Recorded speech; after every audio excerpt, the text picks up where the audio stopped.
Hello, teacher. Exposition per CPM. Introduction. Per Program Evolution and Retail and CPM Critical Path Method are essential project management tools to plan, schedule, and control tasks efficiently. Per Focus on projects with uncertain duration using probabilistic estimates to calculate timelines while CPM.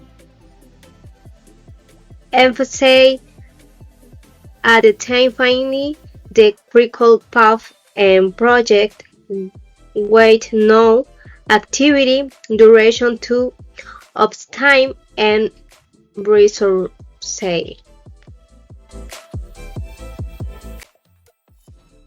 My name is Cynthia Vadillo, and now I'm going to talk about some of the advantages of PER and CP. The first, we have a better visualization of the project planning. 2. Having control of time and resources. 3. A greater ability to anticipate details and make informed decisions. There are also certain limitations. The pair can be complex when managing many activities with uncertain times, and CPM depends on accurate data which can be difficult to obtain in the early stages.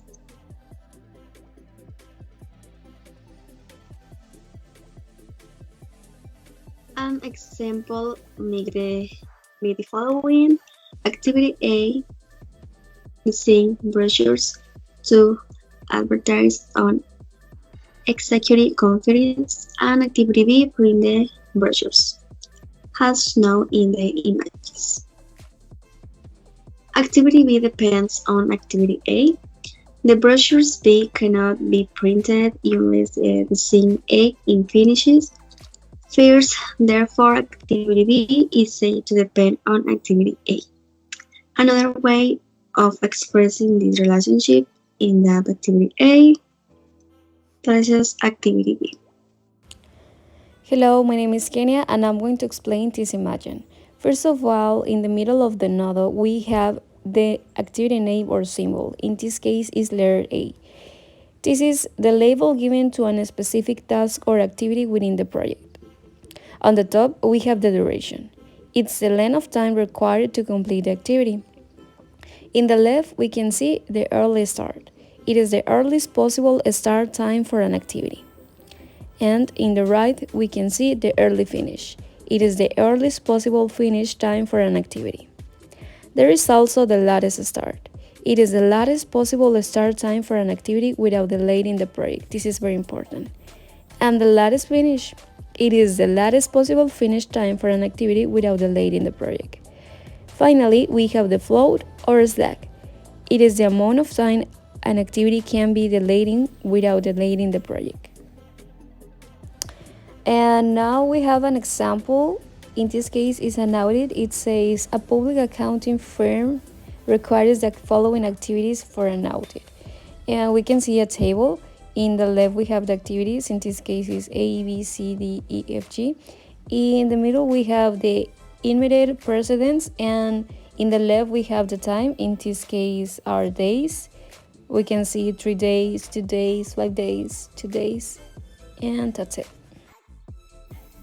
Hello, my name is Alejandra and I'm gonna talk about the diagram example. Well, we start with the start that has all values equal to 0. As in the first activity, the early start will be equal to the early finish of the initial node, that is 0. The early finish is calculated like this. Early finish equals early start plus time. And we can see that 3 rows with the same maximum duration of 12 days were identified: A, E, G, A, B, D, G, and C, D, G. Why they are critical? Well, any delay in any activity on these roads will cause a delay in the entire project, as there is no slack in any of the activities on these roads. And my name is Areli. To finish, I will talk about the importance of the PERT method and some tips to consider. Interpreting a PERT diagram involves understanding its flow from start to finish, recognizing the sequence of tasks, and identify parallel processes. The PERT method helps us manage projects in a more structured way, especially when there is uncertainty at the moment. Identify the critical path is key to prioritizing tasks and avoiding delays. A regular and consistent review and adjustment of the PERT chart is necessary to keep the project on track. PERT charts should be used in conjunction with other project management tools and methodologies.